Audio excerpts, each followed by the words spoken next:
superstar Tom Cruise is best mates with Scientology's leader, David Miscavige. What about the church's attitude to its wonderful celebrities? And they are wonderful. John Travolta is an honorary Aussie, a great actor and by all accounts a fabulous guy. Not to mention Kirstie Alley, Juliette Lewis and of course Mr Cruise. Aaron says he and other members opened the files of several celebrity Scientologists in order to glean information which could be used as leverage to force a greater commitment to the organisation. Some might call that blackmail. To be a Scientologist in the Celebrity Centre, it's not that hard to run into them, but to read their files is another matter. In his statement, he also details attempts which were made to coerce one celebrity Scientologist into having an abortion. He says the young man who impregnated the celebrity was forced from the organisation and cut off from his parents, who remained Scientologists. Let's say she had something happen to her when she was a child that was so traumatic that in her file it indicates she's still upset about it. I'll use a story and say, look, if you come and join us, that's awful. We are going to... You can stop that from happening to other people. Right. Ruin them. That's and awful, give them a solution. Aaron says he accessed more than 150 files that contained personal information on followers, much of which was obtained during so-called auditing. Yes, there is the consideration it's sacred information, but at the very moment that it becomes the greater good to reveal that for the benefit of protecting the greater body of Scientology, then that's it. The decision's made. When one begins Scientology, there is nothing weird or space alien about it. In fact, Scientology, as seen by a newbie, is a godsend to a troubled soul. That's one of the reasons why a lot of us work there, because we wanted to spread the word. I mean, I gained personally from Scientology, so I wanted others to make that gain. How did you gain? What good things came of it? It helped me handle my literacy. I had the literacy level of an 8-year-old when I was first in Scientology. I was quite unstable emotionally. I was young, I was 21. And then all of a sudden, I became literate, I became competent, I was doing the counselling, I was very happy with what I was doing for myself and for others. Carmel Underwood is today a property developer. She got out in June last year with her husband Tim after 28 years inside. She says that while she was working for the organisation in Sydney, she fell pregnant and was put under extreme pressure to have an abortion. What goes through your mind when that's put to you? I thought it was disgusting, shocking. Did you do it? No, I didn't. Why not? Because I wanted to have the baby. I wasn't going to be forced, I wasn't going to be coerced into having an abortion.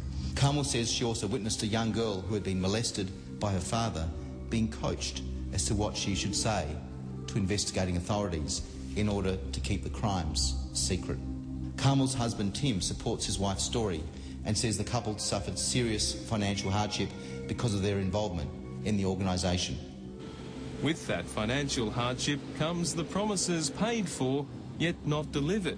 Do you all understand that now? Yes. You're not going to travel through time. You're not going to return from an implant station in 18 years to continue your 1 billion multiple life track. You know, that's not real. That's all made up. 46-year-old Kevin Mackey is a furniture maker turned grazier who spent 26 years inside Scientology before, in his words, escaping last year. Embarrassingly, probably in total my wife and I spent close to between $1 million and $1.2 million. Dollars Australian. Going up the bridge. We got to the highest levels. In the last 18 months, Kevin says he and Carmel have helped as many as 200 Scientologists see the light and leave. I believe Scientology is a reprehensible practice, as it is practiced today. In fact, I believe Scientology, after everything I've discovered in the last 18 months about the church, is the art and practice of self-deception. Anna and Dean Detheridge got out in 2007. Anna says she sold Scientology book sets in Sydney. Packages of books and lectures for $4,000. Yep, $16,000 a day was pretty much my target when I was the bookstore officer. In four books and lectures? packages. 4 packages personally on my own. I had to sell that.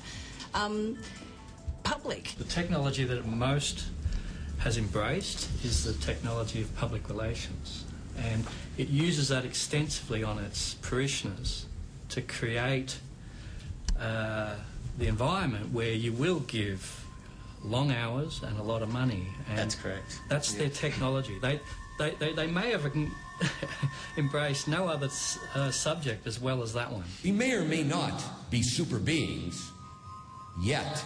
The flaws in many of Scientology's claims are obvious, like the one that it connects you directly with your past lives, going back thousands of years. But here's the irony of it all. Out of all these thousands of people that can do a recall, not one single one of them can recall one foreign language. Even L. Ron Hubbard himself spoke about being on planets and all sorts of stuff, right? There's endless garbage of it, and he couldn't recall one piece of technology. We approached Scientology for an interview, as they have on more than 20 occasions over the past 2 years. They refused. You can see their written response on our website, a response that fails to address any of the claims you've just heard. In it, they say all these people are disgruntled liars, exactly what they say about any ex-Scientologist who is critical. They imply they may have been paid. They have not. And they add that Senator Xenophon appears to have been pressured to make his speech. I say to all Australians, as you fill in your tax return next July or August, ask yourself, how do you feel knowing that you're paying tax, yet this criminal organisation is not?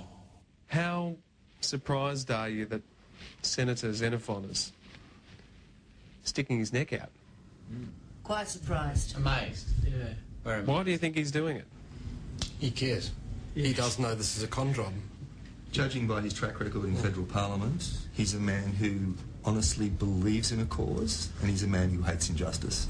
Finally, Scientology claims Senator Xenophon's speech is an attack on religious freedom. In Australia, there are no limits on what you can believe, but there are limits on how you can behave. It's called the law, and no one is above it.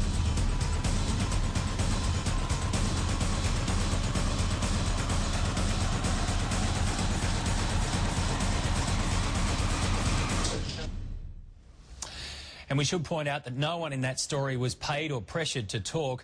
And if you'd like to tell your story about Scientology, go to the story feedback section on our website and put Scientology as the subject.